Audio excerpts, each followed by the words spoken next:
तो स्टूडेंट्स, आज हम बात करते हैं क्लास 10th का टॉपिक ट्रिग्नोमेट्री। कौन सा टॉपिक?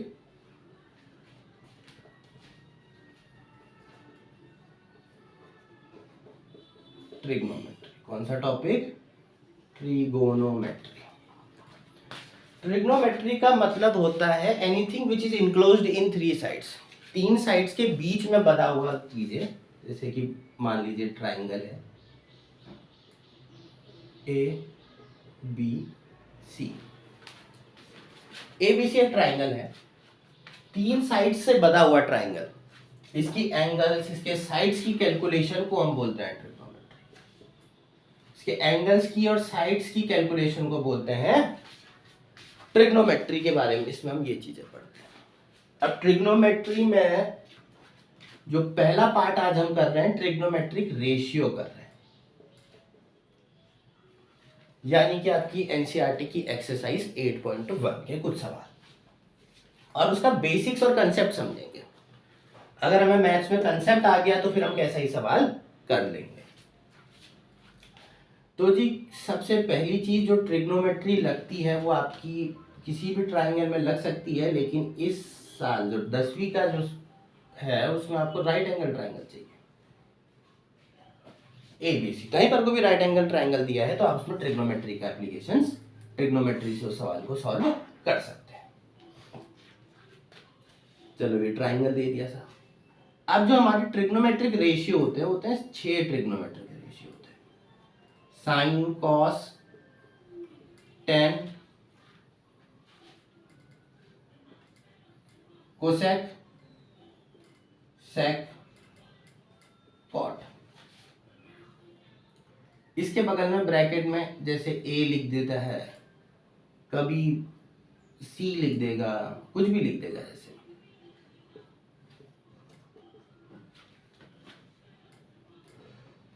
तो सब में ए ही लिख रहा हूं। तो जो ये होता है ये एंगल होता है। जैसे जो साइन के बगल में ब्रैकेट में जो चीजें लिखी होंगी वो एंगल होगा। सॉरी।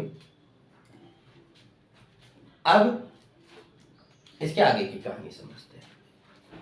आपका साइन होता है परपेंडिकुलर अपॉन हाइपोटेन्यूस। कॉस होता है आपका बेस अपॉन हाइपोटेन्यूस। टेन होता है आपका परपेंडिकुलर अपॉन बेस।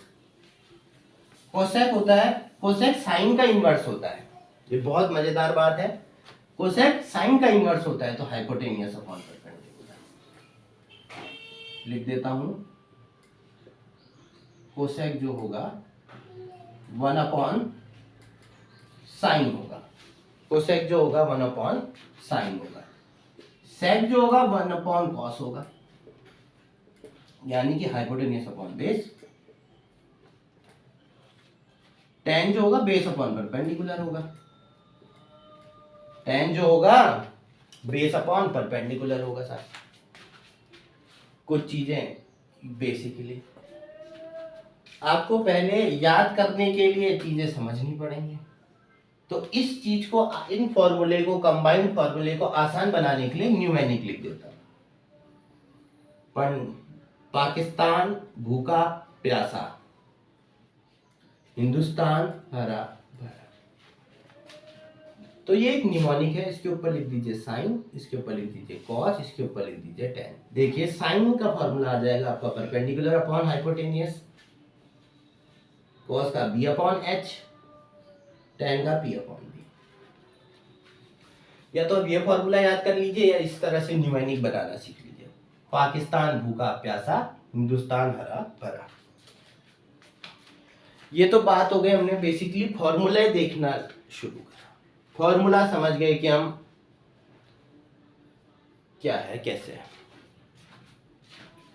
अब इसमें दूसरा सवाल, दूसरा कंसेप्ट जो इस टॉपिक का है, इसमें दो ही कंसेप्ट है। एक ये फॉर्मूला लगाना और दूसरा देखना साइन, इसका मतलब समझना। अब इसका मतलब एक्सट्रैक्ट करते हैं।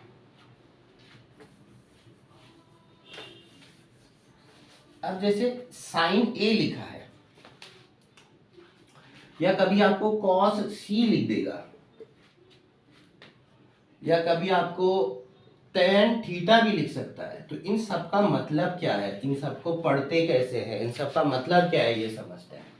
यानी कि मैं रेशियो देख रहा हूं साइन का, इसका मतलब क्या है, ratio of sine with respect to angle है। क्या देखेंगे, ratio of sine with respect to A, यानी कि ए के हिसाब से मैं वैल्यू को देखूंगा, किसके हिसाब से, ए के हिसाब से वैल्यू को देखूंगा। अब कैसे देखते हैं ये वैल्यू, समझते हैं।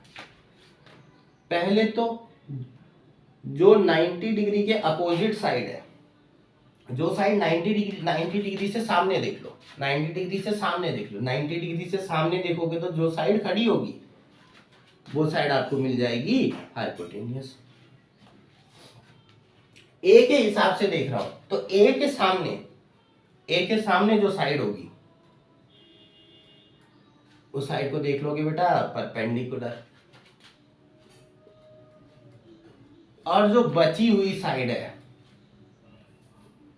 उस साइड को लिख दोगे बेस, जो बची हुई साइड है उस साइड को लिख दोगे बेस।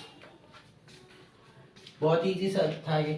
अगर मैं cos c के हिसाब से लिखूं तो यानी कि रेशियो ऑफ c, यानी कि ratio of c with respect to ratio of cos with respect to c, इसका मतलब क्या होगा,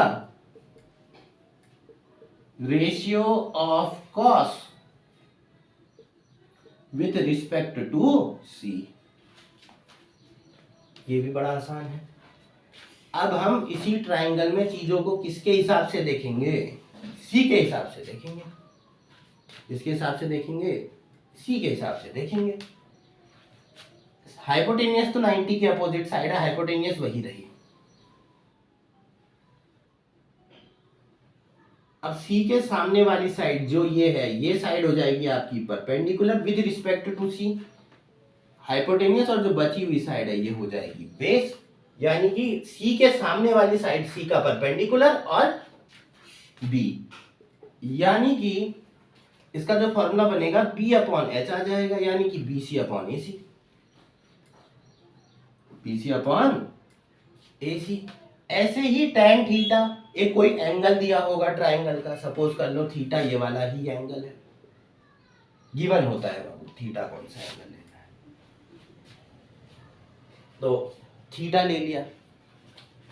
अब tan का वैल्यू क्या होता है, ratio of tan with respect to theta, यानी कि परपेंडिकुलर ये हो गया और बेस ये हो गया, यानी कि AB अपॉन BC।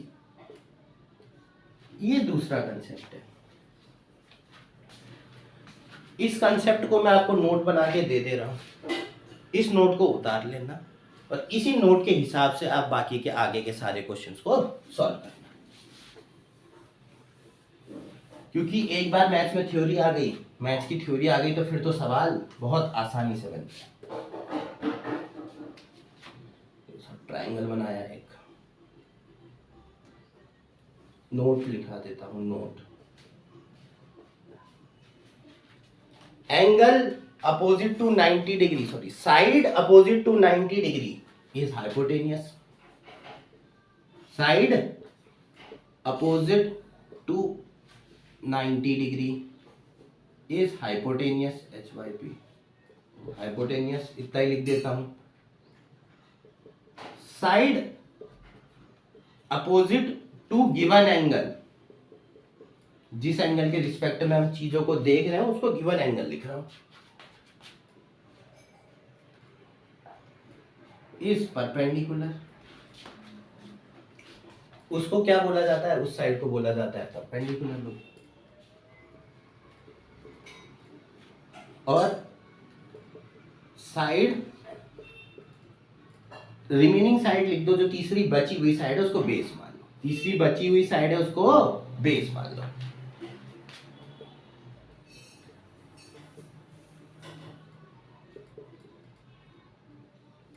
इसको लिख लीजिए, उतार लीजिए।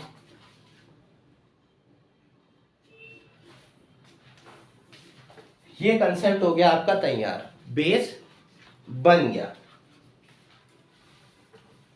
स्क्रीनशॉट ले लो, उतार लो, कुछ ही कर लो। अब सवाल करते हैं।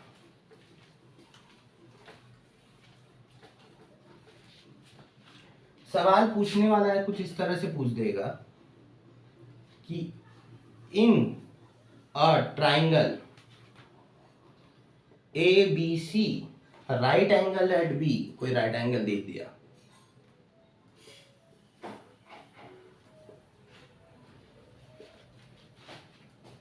Right angle at B, B में 90 डिग्री का एंगल होगा, right angle at B,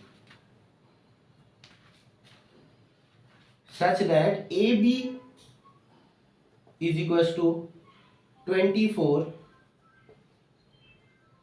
BC is equals to 7.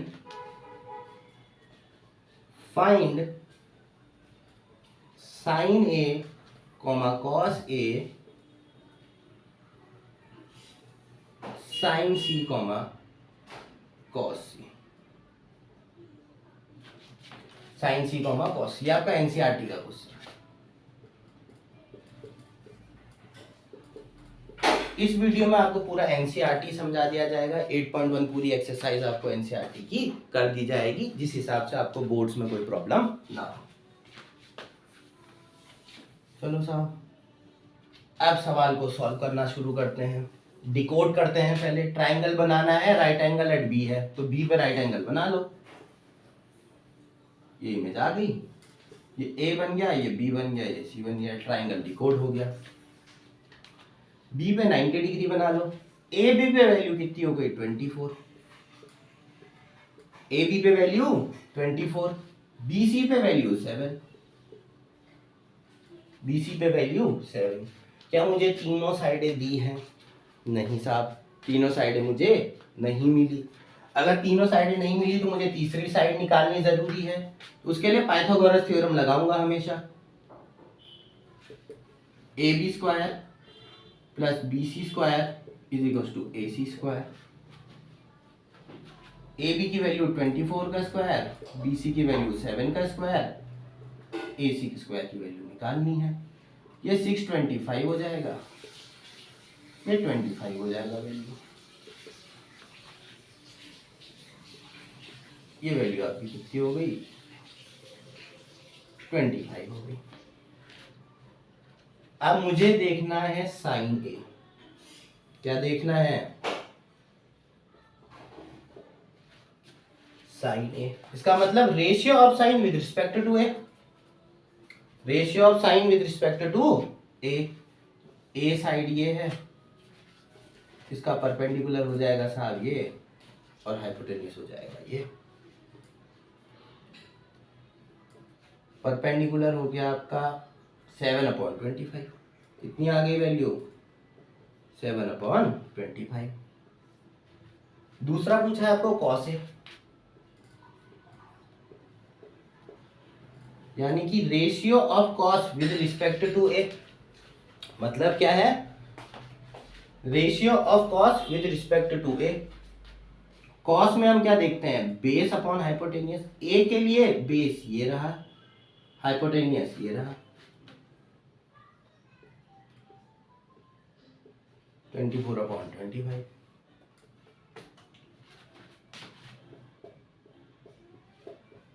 दूसरा पार्ट में क्या पूछता है? साइन सी कॉस सी।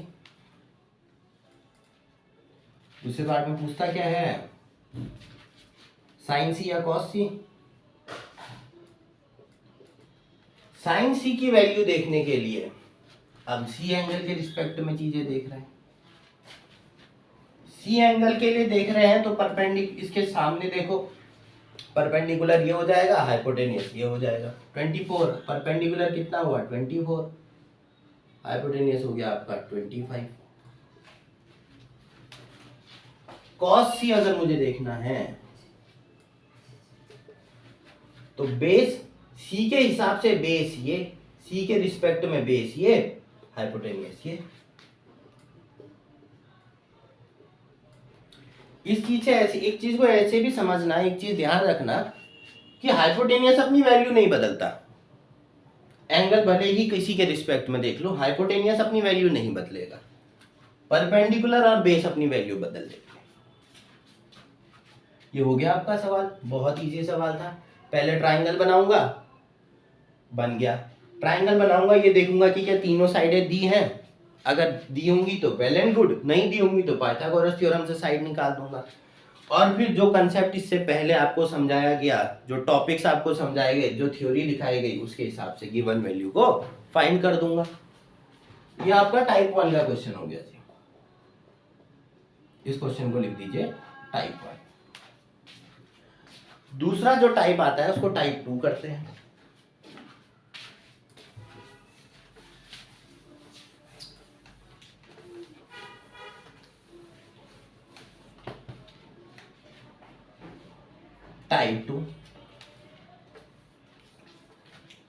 टाइप 2 में भी आपको, टाइप 2 में क्या होगा, एक कोई वैल्यू दे देगा। टाइप 2 में आपको क्या दे देगा, कोई वैल्यू दे देगा, और उसके हिसाब से मुझे चीजों को फाइंड करना पड़ेगा। जैसे फॉर एग्जांपल अगर क्वेश्चन बोल देगा if 8 tan theta is equal to 6, find करने को बोल सकता है वो, फाइंड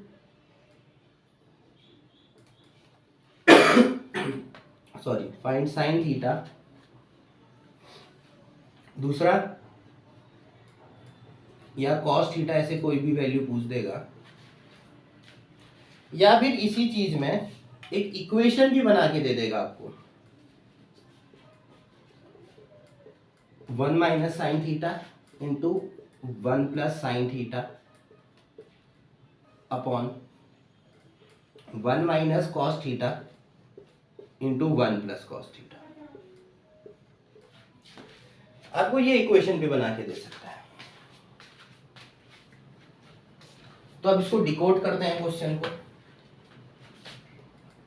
ट्राइंगल बना लो,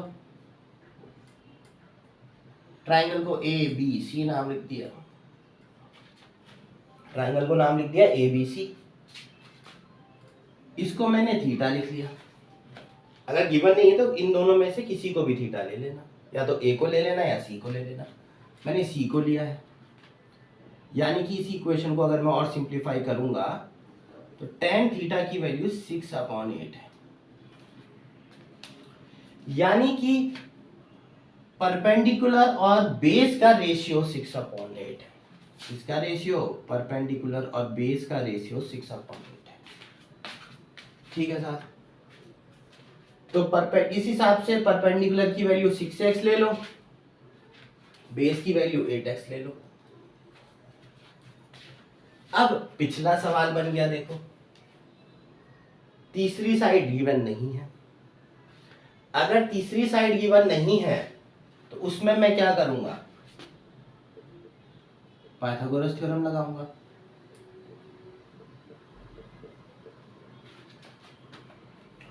ए बी की वैल्यू 6x का होल स्क्वायर प्लस 8x का whole square is equal to A C का स्क्वायर। तो ये आपका 100x स्क्वायर आ जाएगा, 10x आ जाएगा ए सी,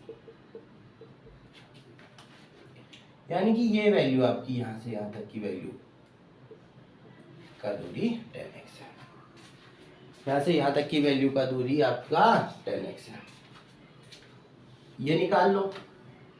अब सवाल करता हूं, साइन थीटा की वैल्यू कितनी दी है, तो परपेंडिकुलर सामने है, हाइपोटेन्यूस वो है।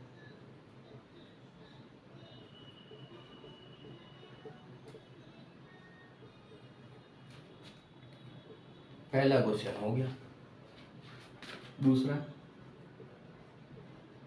cos थीटा की वैल्यू क्या है, base upon hypotenuse, base upon hypotenuse. Theta के हिसाब से बेस ये है।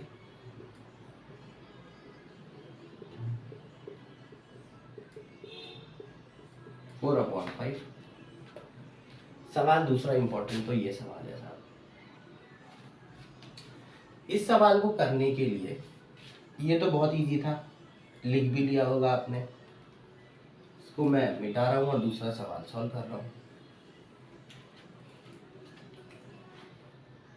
देखो साहब, करने के लिए तो मैं जो साइन थीटा और कॉस थीटा की वैल्यू थी डायरेक्ट पिछले क्वेश्चन से निकाल के इस क्वेश्चन में भी डाल सकता हूँ, लेकिन वो सही अप्रोच, आंसर तो आ जाएगा लेकिन अप्रोच सही नहीं है।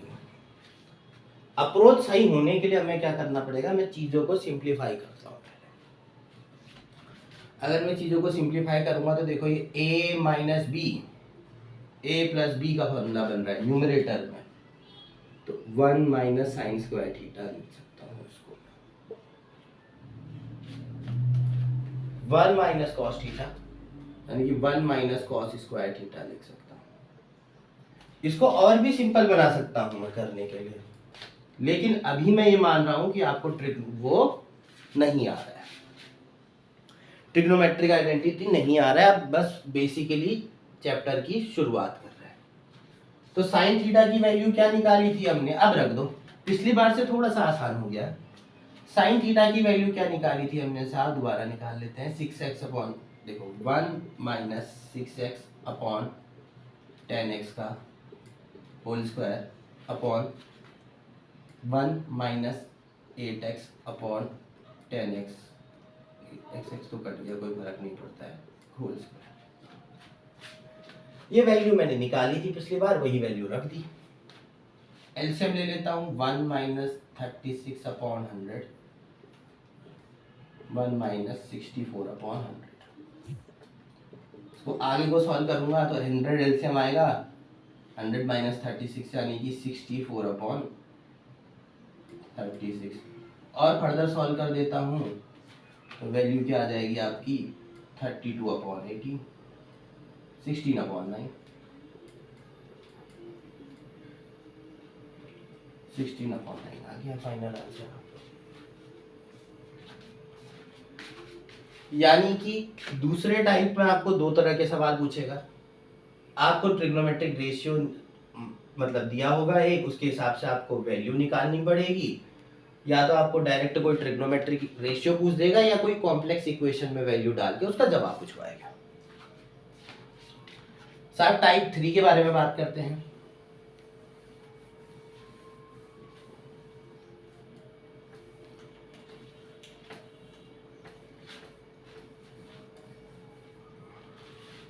तीसरे में प्रूविंग वाला पार्ट आ जाता है। अब सवाल कैसा देगा इसमें, इस इक्वेशन इस कंसेप्ट से सवाल अगर सॉल्व होना होगा तो कैसा सवाल देगा, if A and B are acute angle, A और B क्या है, acute angle है, such that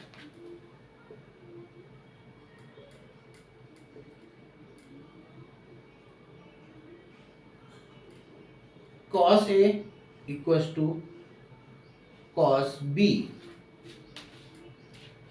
prove that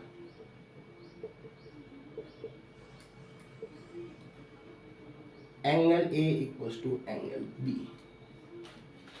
बोल देगा ये प्रूफ करो कि एंगल A और एंगल B एक दूसरे के बराबर है। प्रोग्रेशन करते हैं, सवाल बनाते हैं। एक राइट एंगल ट्रायंगल बना लो,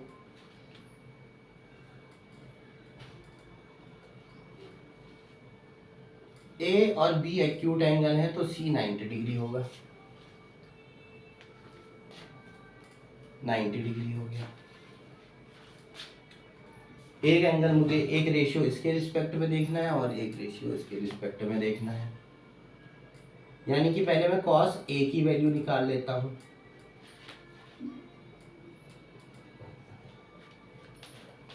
cos A की वैल्यू क्या होगी साहब, बेस अपॉन हाइपोटेनियस, बेस ये हो गया, हाइपोटेनियस ये हो गया, AC अपॉन AB। ऐसे ही cos B की वैल्यू निकाल लो, B के रिस्पेक्ट में बेस होगा ये और हाइपोटेनियस होगा ये।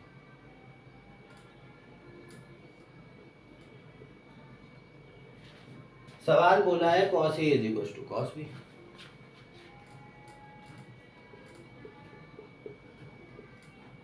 सवाल बोलने वाले ने बोला है cos A की वैल्यू रख दो, cos B की वैल्यू रख दो।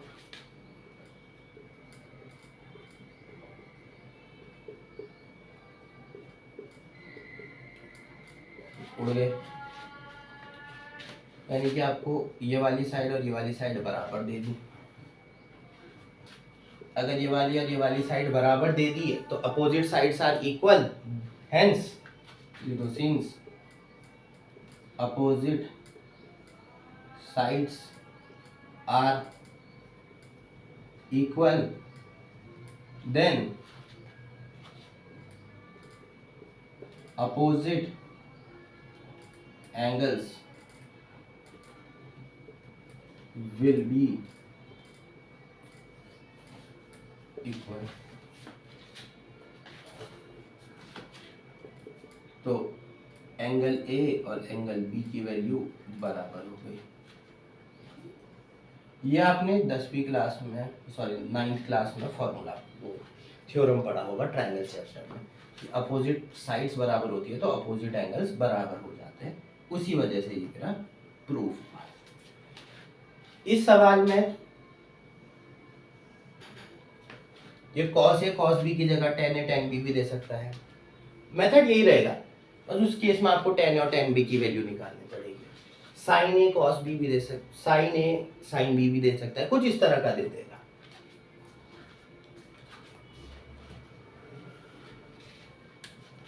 ये रहा आपका ट्रिग्नोमेट्री की 8.1 एक्सरसाइज।